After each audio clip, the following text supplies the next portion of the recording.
Hey everybody, what's going on? Today we're going to be talking about the movie Heat the movie Den of Thieves starring Gerard Butler and O'Shea Jackson Jr. Den of Thieves is a gritty crime saga which follows the lives of an elite unit of the LA County Sheriff's Department and the state's most successful bank robbery crew as the outlaws plan a seemingly impossible heist on the Federal Reserve Bank. That's the Hollywood plot summary anyway. I'd call this the let's take every 90s movie that we can, try to take things from them, and try to make a movie out of it movie. When I first saw the trailer for Den of Thieves, all I could think of was the movie Heat. While this movie did remind me a lot of that one, I also felt like it was injected with steroids, HGH, testosterone, and anything else that can make it feel better about its manhood. Add in a little bit of sneakers with its use of tech and disguises for the heist, and much to my surprise, a bit of the usual suspects, and what you have is a movie that, well, if I have to be honest, makes me just want to watch those three movies again instead. Now, I'm not saying that this is the worst movie ever. I've certainly sat through worse movies that have tried to were inspired by more popular movies. While the Manly Man's movie is not a very popular opinion in Hollywood right now, I feel that even a movie like this has its audience. There is certainly some fun to be had with this movie. I thought that the heist was kind of fun. The tough guy cop thing can be fun if the actor is charismatic enough. The action is decent, and even though the twisty Kaiser Soze-like twist in the movie didn't feel earned, it was decent. So, if I did get some enjoyment out of this movie, why can't I recommend it for anything more than a rental or a Netflix watch? For me, that's easy. It's the characters. And what I mean by this is that there was really no time in the movie that I really gave a crap about any of them.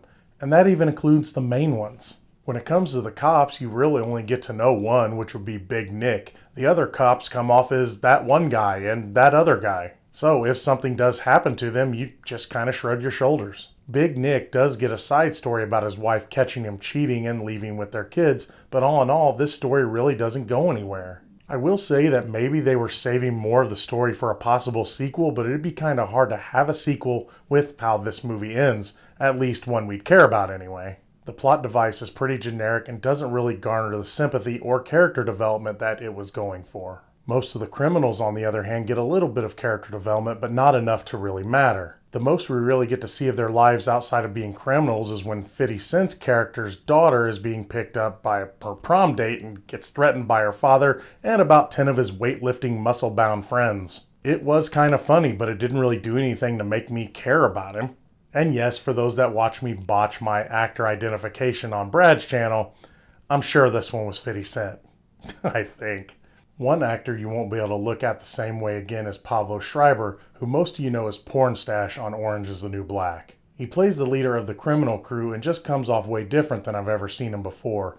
Even in movies like 13 Hours, it was kind of hard to buy him as the tough guy, but in this, he pulls it off. While still not the development this character needed, O'Shea Jackson Jr.'s character probably gets the most attention of the criminals. He has to kind of play both sides when the cops nab him early in the movie. By the way, I know I'm not the only one that just can't get the thought of "that's Little Cube" out of my head every time I see him. So that's Den of Thieves in a nutshell. Stealer of plot devices, master of none. There are so many things that this movie takes from others and tries to pull off as their own, but doesn't, like having the main criminal give the "I'm not going back to prison" speech. Sound familiar? I think that by trying to be inspired by all the other movies that this one did, it couldn't really find its own identity. For this one to really work, I needed to at least be invested in the characters, but wasn't. Again, it's a rental or Netflix watch at best. As always, thank you so much for watching. What did you think of Den of Thieves? Feel free to comment down in the section below. Till next time, I'm Gino Reynolds from The Real Gino.